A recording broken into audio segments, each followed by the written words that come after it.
ధర పెంచితే మద్యం మానేస్తారని అన్న మాయగాళ్ళు ఎవరు?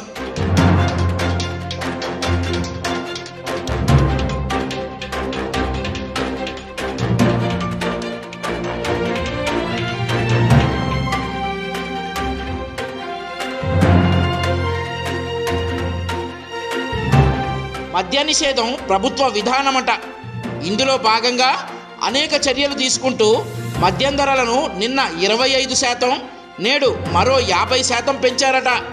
అంటే ధర పెంచితే మద్యం కొనడం మానేస్తారని ప్రభుత్వం చెప్పుకోవడం. ఈ తెలివితేటలు ఎవరివి?